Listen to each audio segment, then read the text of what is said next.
What's up, everybody? Welcome to another episode of Tech Talk.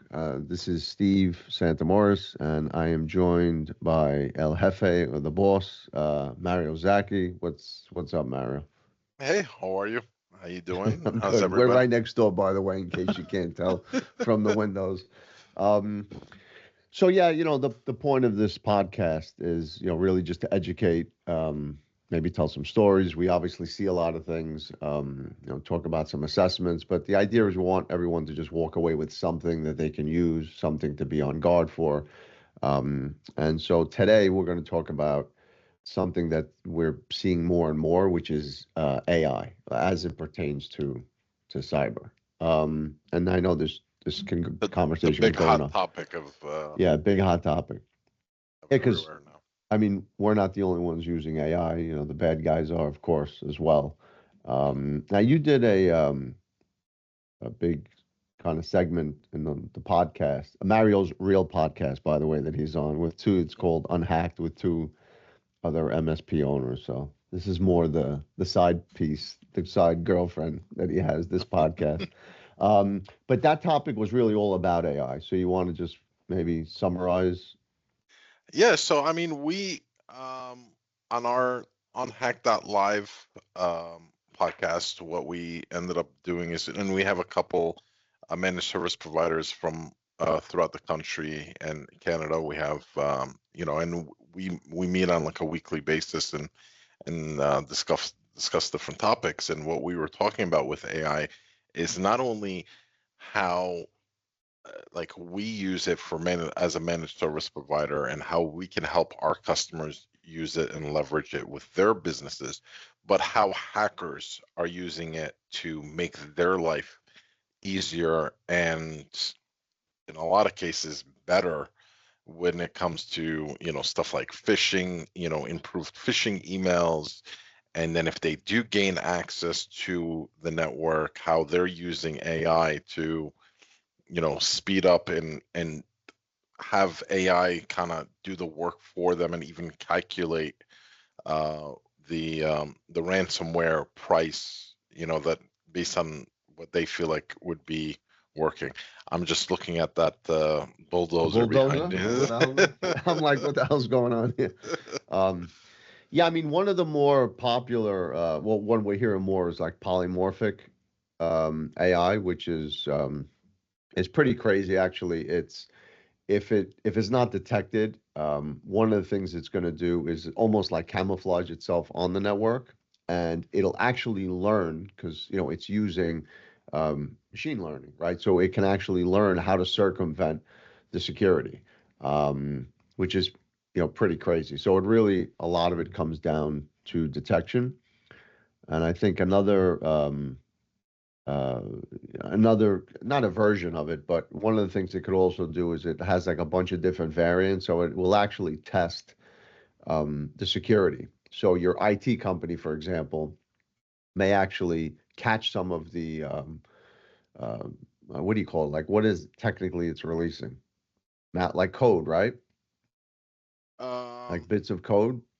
yeah, bits of code, and it's regenerating i- intelligence. You know, Right.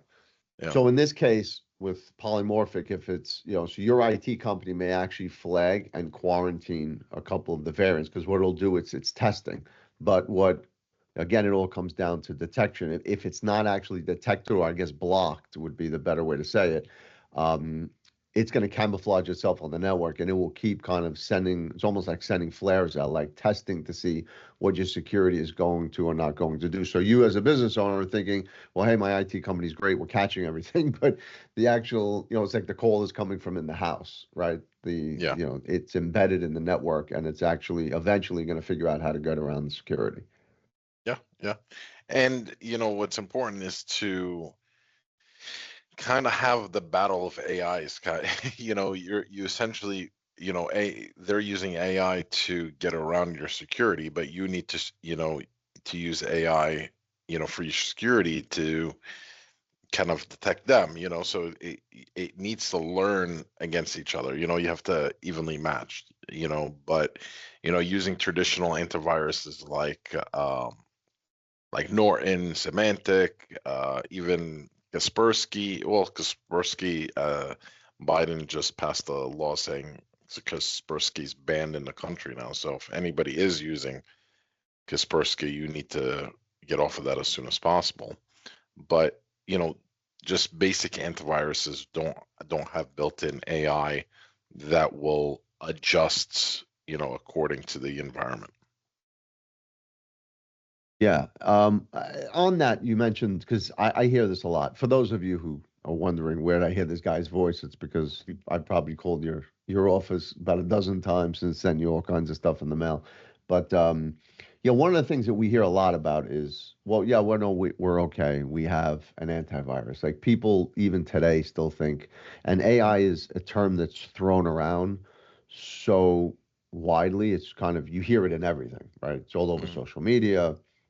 Marketing companies are using it. I mean, everyone's using it. So, how do you, if you're a business owner, right, is there anything on the shelf that you can buy that is going to be anywhere near the equivalent of like Sentinel-1 or like the AI security that like an MSP would have? Because this is where like a lot of people just think, oh, I have an antivirus. I guess from back in the day when McAfee and all these things came out, they think that because they write AI on it, there's like an equivalent. Well, to gain access to one of the major players in the cybersecurity tools world, it does. I to be honest with you, I haven't seen if I can just go. I know it's not sold at Best Buy or Micro Center or any of these places, but if you deal directly with the vendor, some of them may work with you directly, but it's it's like going to Home Depot and getting a table saw, right? It will do the job, but do you know what job it wants it to do? Are you going to know how to use it correctly? Chances are no.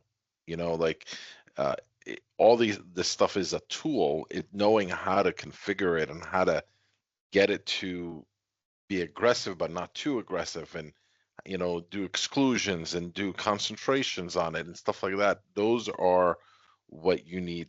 The average end user is not going to know how to do. It's not a install it and okay, you're good. It needs out of the box, unlike the previous antiviruses was like, okay, install it, run an update, you're good to go. The new ones are not like that. And not to mention that the price factor is going to be much different when you're in a company like us, where we're using it for thousands of computers versus an end user that may use it for 25, 30, 50 computers. The price is going to be a lot higher. Right. And what about when it comes to, because one of the things also that we're coming across a lot because we work, as you know, like in the forensic space, so we're constantly dealing with companies that hire us for various reasons after a breach. What we're seeing now, and correct me if I'm wrong, because I know you discuss this all the time in the peer group you're in, but because AI is taking a lot of the manual work out of the hack, let's say, call it, I mean, if you want to call it work, they're targeting, it's easier for them to target smaller companies, right? Because like before, it's kind of like the juice had to be worth the squeeze. If they're going to spend 7, 8 months on a network, I mean, they want to make sure that the company is large enough where the payoff could be there. Whereas here, essentially, they could just mass email, or if anyone clicks on something has this kind of malicious AI code, 80% of the work is being done for them, right? Yeah, because what they're essentially doing, and they're not. It's getting so good in the eyes of the hacker, where they essentially they can do something like go into LinkedIn, and say, if you pay for the LinkedIn, what is it, Navigator, you can get people Sales Navigator.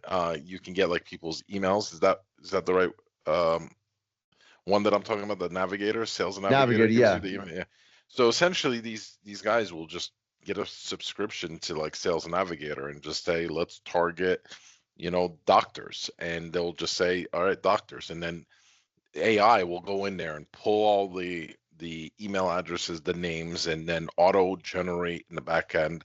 They're probably working with like a CRM system, and it's designed, to go out there and fish. And then as soon as like it's like if and statements. Okay, if they click, put them into here and then do this and you know analyze this and report back to me. And a lot of times it doesn't even need to report back. It's like a automated system, like where it automatically will encrypt and we'll sit there and wait for payment. Maybe the hacker will enter that we received the payment, but we'll know exactly how much to ask for, when to ask it.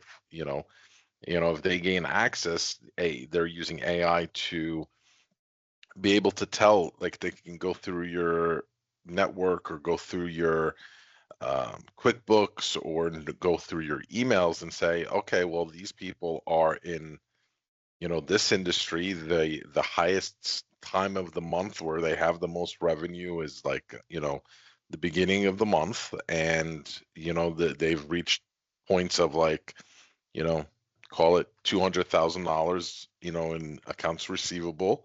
That's when we're gonna hit them and we're gonna ask them for this, so they know they don't have to sit there and have somebody sit there and like monitor exactly what you're doing. They're having machine learning just learn exactly everything about it, and then the bam, it's done, and Mhm. it's literally just bringing in money for them. Yeah. Yeah, it's getting pretty crazy. So what can people do?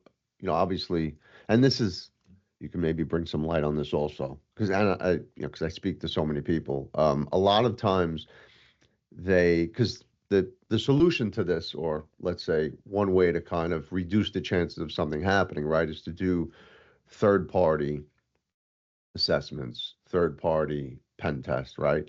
But a lot of business owners, and I'm hearing this a lot, but it's not confusing it, but in the business owner's mind, I'm paying this guy to do X, right? So I'm counting on his judgment. But with AI, it kind of changes the game because they're going to find the smallest crack, any exploit, anything. So the IT company, correct me if I'm wrong, but if let's say an IT company is going through their checks and scans, right? Everything can light up green, like everything is, but there still could be some exposure, right? Based on how the hacker comes in, they bypass certain security. So, maybe just elaborate a little bit on that before we go. Like the difference between, like, okay, having a third party do it, right? Or even the business owner running some security scans themselves, if they have someone at the company that knows, that has some kind of IT knowledge, as Yeah. opposed to So just relying solely on the IT yeah, I mean, company. it's very similar as like, when you go to a doctor and he says you need this procedure, the surgery, he feels like this is the problem and this is the solution. But you may go to another, get second opinion, and like, no, we can do it this way versus that way. Mm.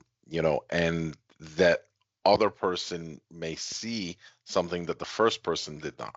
I'll give you an example. We've done a bunch of these network assessments, and companies will have like a sonic wall in place. Well, a sonic wall, for anybody that doesn't know, it's a firewall, that you put in. It's your first line of defense into your network. And out of the box, there's certain things with the sonic wall, just like the AI and antivirus that we were talking about earlier.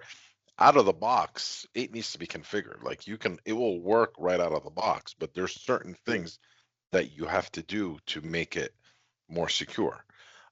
So one of the things that we see, as much too much, in my opinion, but a lot of these people will think, okay, we're buying the sonic wall and we're going to set it up and you're going to be bulletproof. But certain things that they're forgetting to do, like disable the ability for it to be visible from the outside world. So I can in a couple of these network assessments, as you Oh, I remember, Steve, remember. we'll put their IP address right from my cell phone or right from my office. We'll put their IP address, and what's the first thing we see? We see the login screen for SonicWall. Well, that by default is enabled right out of the box. And the other thing is, out of the box, the username is admin. And so by already having the IP address and having the username, what's left? It's all about the passwords. Okay. So you're pretty much letting the person sit from the comfort of their own house, constantly trying to get in, guess the password. And obviously they're not sitting there and just typing it in. They're using AI to guess your password, and they're guessing it based on, other things. And, there's other techniques that you use, like brute force. There's, in case there's a back door or something, like they're putting in, I forgot what the number is. It's like 1,000 passwords a second. They're able to try to do 1,000 passwords a second. And chances are the IT person's kind of making it, a password that they can probably remember, or, whatever. But my point is, no matter how secure the password is, it's still out there in the open. So you're giving them the opportunity to sit there and do whatever method they want to do to eventually get in. And once they get in, they have full reins to do whatever they want. They can set up a VPN connection from their house to your office within a matter of minutes. And once they have the VPN, they're essentially on your network. It's like them moving their office right into your office. And we've seen that. We've seen with the forensic stuff that we've seen, that happen a couple times. But to pretty much come back to what were you talking about? I know I just You sit made me there and forget. No, just like the how the AI is. You made me forget now. Yeah, I mean, my point is, like, we were talking about the forensic scans and network assessment. What can people do, with these? And you do need that other, you have the IT person has those checklists that you were talking about, but it's what they're not checking off is stuff that's not on the list. Right. So another group of people or another person looking at this list and say, hey, by the way, you missed this. Or, hey, were you aware of that you have a computer that's not even managed? How many times have we gone to a computer, to do an assessment, and we're like, okay, well, you said you have 20 computers, and your IT person has given you the list of these 20 computers, but what about that one computer that you're using in the back for shipping and receiving? That's on your network. That has access. It has internet access. Why is that computer not monitored, or why is that computer running Windows 7? Right. So you can only check off those boxes, but it's what's not on that list is the important thing. And that's what's happening when a hacker gets in. He's finding vulnerabilities that you may not have even been aware of. Some places, like, for example, a few years ago, there was a big hack that came through the copy machine. The copy machine software that's on your network had a vulnerability. It had, and it allowed hackers to gain access or to spread and do stuff like that. So it's certain things like that where when you're doing scans and this scan knows exactly what to go out and look, there's a couple different types of scans. There's ones that you scan on each individual computers, and there's ones where we bring in a box and we leave it on your network for 24 to 48 hours, and it's checking every single thing. It will tell you, hey, by the way, you have a copy machine that is missing like 3 versions of firmware on there. It's stuff like that. Yeah, and I mean, this is the last thing. We keep saying the last. Every time we say we're going to do this for 10, 15 minutes, it winds up going over. But we'll end it on this. Another big kind of misconception that I hear is assuming that the hacker's going to come in the same way every time. Right. So correct me if I'm wrong. There's a big difference between a phishing email just coming through. It's not coming from the actual sender's email. It could very well be picked up by the spam filters and other things, as opposed to a client getting breached and an actual email being sent without their knowledge, with an attachment or something. Like, that's going to bypass spam and everything, going right to the inbox, correct? Correct. There's Yeah, nothing that's going to be flagged because it's being sent from the actual sender without their knowledge. So, exactly.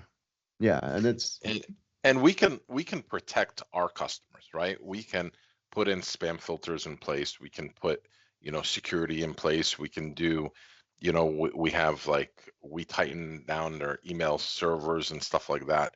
We can make them rock solid, but they're still working with other companies and other people in the outside world. We can't protect them from people that they know, right? So, and how many times have we've seen this? At least a half a dozen times where, our customer is fine, but they received an email from somebody that they're working with, and they got hacked. mhm, And the hacker went in there, and he did is he changed two things. He changed the routing number, and he changed the bank account number on a Word document that they were sending back and forth for payment. And all right, they had to do was just wait. They actually edited it and left it as is on their server and waited for that end user or the accounts receivable person to send it to somebody and say, all right, here's your invoice, or here is our wiring instructions, or here's whatever. mhm, It's going to go through spam filters because it's not spam. It's going to go through antivirus because it's not a virus. right, It's literally just two set of numbers on a Word document. And then they went through and they wired, thousands of dollars to a bank account. I don't know where it was, overseas or mhm, whatever. And there's nothing we can do about that. yeah, We because even with the proper training, end user training that we tell them is like, never take new bank account information over the phone, never do it over email, or sorry, not over phone, over email. Like you have to vet, make mhm, sure the situation is what you think it is. Call the person, pick up the phone and say, hey, I got your stuff. And they've done it. They've mhm, taken our advice, but because the other person, the company that we're not servicing, they were hacked, mhm, it happens. But that you still, stuff like that is going to be very hard to um, to work against. I mean, what we've advised our customers is, even though it's something like, if you're using the same number, if you're billing, if you're sending information to the same company, over and over again, you know, if you notice or if it's something new, pick up the phone again and say, hey, I got your email and I am going to send you your first payment, and I just want to verify the bank account and the account, routing. right, If they say, oh no, that's not right, then you've discovered the problem. Always double check it before you actually take the action. So yeah. it's stuff like that we always tell our customers. And we have a bunch of other stuff knowledge that we help our customers with as well. Yeah, and even more dangerous than that is if let's say there's an attachment with some type of malicious code or AI code or polymorphic, because then like nothing is happening as per the person who clicked it. They have no idea. So if that thing could be rummaging through the network, going through stuff, they have no clue. So it's That happened this morning. We actually, you're not on the ticket side, but I saw a ticket come in, and a user called, within a minute, and said, hey, I was working on my computer and all of a sudden I lost internet access. I can't work. Meanwhile, we've already, at that point, we were investigating why, we got all these alerts that her computer was attacked or had a, you know, also the um, SOC team shut the computer down. SOC team shut down the system, and it was a Excel file, but it was an XLS usually they're like the extension is like, Mhm. you know how like Word is .docx, Excel is XSLX. This was M, but that stood for like macro, and there was a macro on there, and the SOC team just shut it down. I you know, the guys who worked on it, I didn't follow up with it, but if it was malicious, it was caught. If it wasn't, if it was a false positive, then it was caught. And you know, we'll catch false positives, but it's easier to explain, hey, it thought something was malicious and it wasn't, than saying, oh, there was something malicious and we just didn't catch it. You know, Right. that hasn't happened, knock on wood, but you know, it's stuff like that. Because Anything else if before? we didn't catch that and it was malicious, you know, and it probably was a file that they received from one of their vendors or customers. Yeah, and I know firsthand when I tried to run the pen test on my computer just to check something out, and my whole computer just shut down. Yeah, You're calling me at 7 o'clock at night. What's going on there? yeah, exactly. You know, it was you raised all the flags on there, and the SOC team is contacting I me and thought the calling me, internet went out. Yeah. and I'm like, what the hell's going on? I'm like, are we under attack? And it turned out you're just you didn't realize how secure we really were. Yeah. Well, what happened, just for those who we were doing doing a pen test, but over email. So I wanted to test the, um, what we were sending. So I just clicked it, and I just, I didn't know actually it was going to raise all kinds of alarms here, and then everything just got shut down, and then my phone's ringing 2 seconds later. Mario's yelling at me. Anyway, anything else you want to add before we, as usual, we go 15 minutes more than what we Yeah, anticipated? when we started this, we were hoping to do this during 10 somebody's, minutes. you know, commute. You know, let's just hope they hit traffic today and Yeah, you know that they got stuck in traffic. But no, nothing else to add. You know, other than you know we're trying to help as many people as we can. exactly. All right, guys. If you need to contact us for any, you can email. I'm sure you guys all have my email, Stephen Maztec, Mario and Maztec, or call us 973-272-2324. All right. See you guys next time. All right, thanks, guys.